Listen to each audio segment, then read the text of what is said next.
So then we are back with more understandings from the time of the Second Tabernacle services are we find in the Aramaic English translation of the word. This translation comes from the original manuscripts of the prophets of the Tzayelic lineage, so then we can understand the time of the end.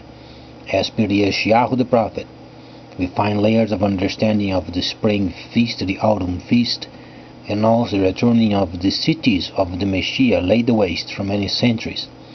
As we read it in Yeshayahu, we understand then the 61st chapter being the very chapter regarding the layers from Leviticus the 23rd chapter. Not only this, but then we evaluate along with Yeshayahu then Daniel. Daniel was a person related mostly with the kings of his time. He was then a tradesperson. He was then a person involved with making deals for the kingdoms he was working under. Let's then evaluate what's going on as far as the 11th chapter of Daniel. We understand very precisely Daniel was not a person regarding his lifetime and teachings only of tabernacling. In fact, if you evaluate the 11th chapter and also the other chapters, you find a very tiny portion of tabernacling versus the Gentiles' teachings. But let's then understand this factor.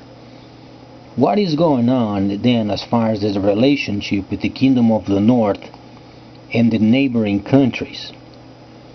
Very simply, during the time of the Soviet Union, the area, as we know of, the grandest or then the larger country in the world is then obviously the Soviet Union. Let's then evaluate what we understand in Daniel the 11th chapter, the kingdom of the north. There is also another section regarding Egypt. It was explained before, very simply. For instance, the Tzayelic lineage has no interest. There is no purpose in control or then trying to control other countries. That is not the purpose of the holy instructions. There are a couple of situations. Firstly, trade. Second, tabernacling. The Creator himself, being wise, he always uses the holy instructions when it's not related with tabernacling. He always helps other country, and it's not in his interest to place any country under his control. He gives simply directives. It shows simply a path, and a person has to work through to get to the other side. So let's then be very clear as far as Daniel the 11th chapter. There is a relationship with the kingdom of the east, north, and south, as it was explained before. There is a relationship with China and then the southern kingdom. We understand Congo is the place spoken of by Yeshayahu beyond the rivers of Ethiopia because of our time. Try to evaluate the rare materials so important for space industry, computers, telephones, and technology. However, Congo is in the area of the violent ones. As you can read Daniel the 11th chapter, you find sections of it related with the violent ones. The violent ones is an area south of, then beyond the rivers of Ethiopia, because the main point you have to understand is then tabernacling is in the northern side of Sudan, modern Sudan. Going further south, you find beyond the rivers of Ethiopia, it's further south where then there is not much link with the Arab world. Thus then, down there is extremely violent. So let's then understand this factor. When we read then the violent ones, you find these, for instance, the 11th chapter and then verse 1-4. at the end of it you find then the violent ones, because there is a relationship regarding Congo and its rare materials, so important for technology. So let's then unweave what's going on with the Northern Kingdom so they can provide a path for them, so they can work through, but at least they know if they consider these steps, then they will to be prosperous. Let's then evaluate. China already made a deal with the Congo. Thus then we shifted from 11.4 to 11.5, not even a couple of months ago.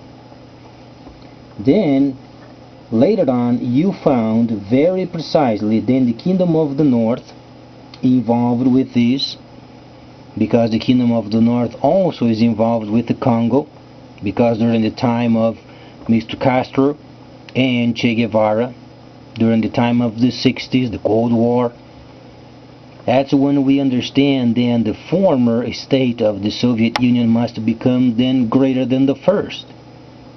So the Netzer, the Gentile Netzer, explains there very precisely as if a plant would come out with sprouts.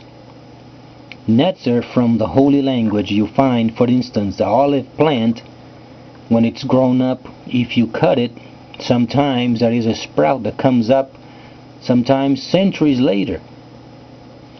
These Gentile Netzer, as we can understand, we are speaking of a system. Now, hold there for a moment. Read then regarding Egypt. Egypt then being exile. However, it's not a Netzer.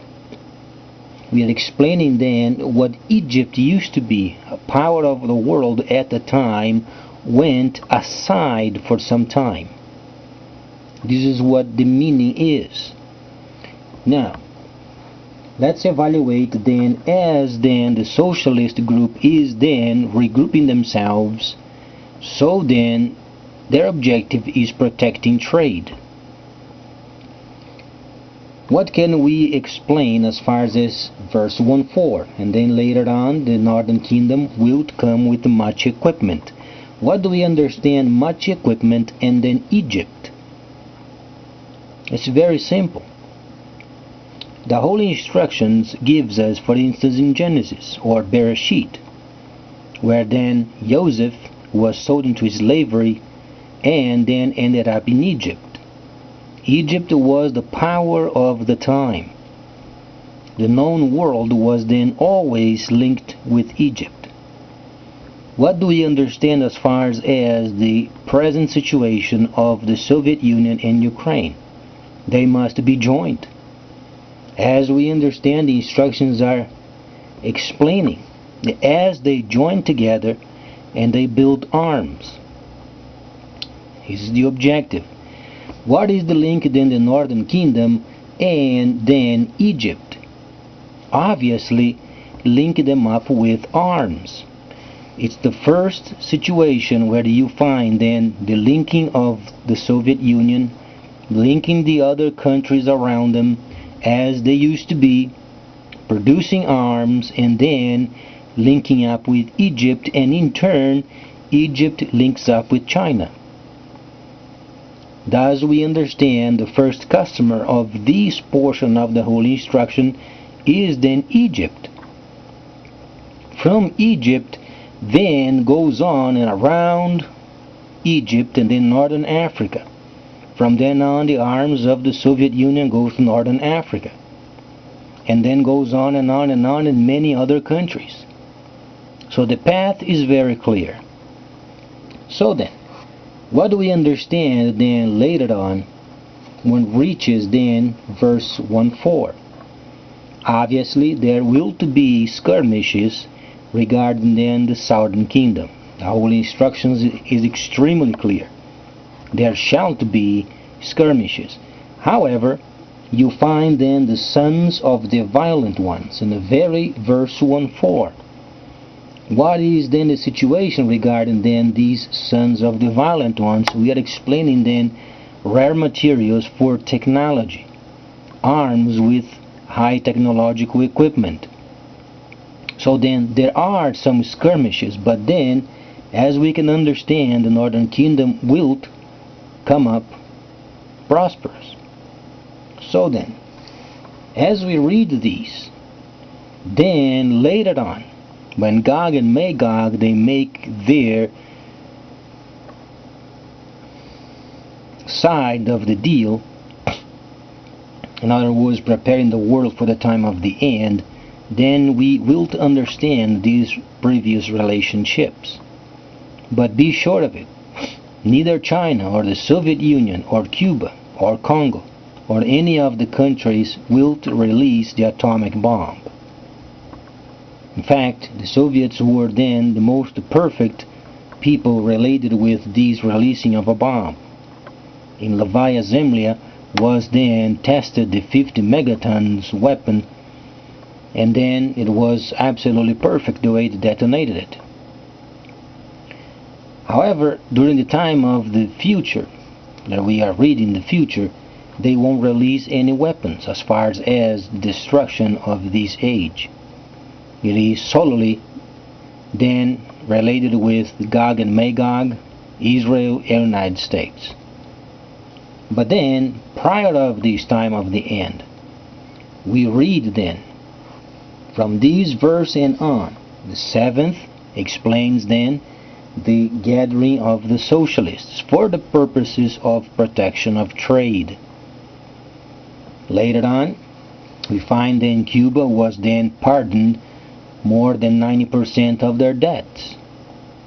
It's already showing you then the real link of the socialist group and then Cuba becoming once again friends of the Soviet Union, so then they can have a submarine base there in order to protect the ships under the sea. As we understand this factor also, then comes Egypt, extremely important, having a space for Egypt, and then continues on the relationship and then the skirmishes until then later on the prophet mentioned, and then in the later time they will come with much equipment. So then we can continue on with this, but then we would get ourselves far ahead. So the path is very clear for Mr. Putin, his nation, and then you can read very slowly these from the Israelic lineage. Must be then read from the Israelic lineage. Don't read from the Greco-Roman because it's extremely confusing. They don't understand the times and the seasons. But from the Israelic lineage you can take step by step, you can read these holy words of Hebrew and you can understand the events taking place. So then,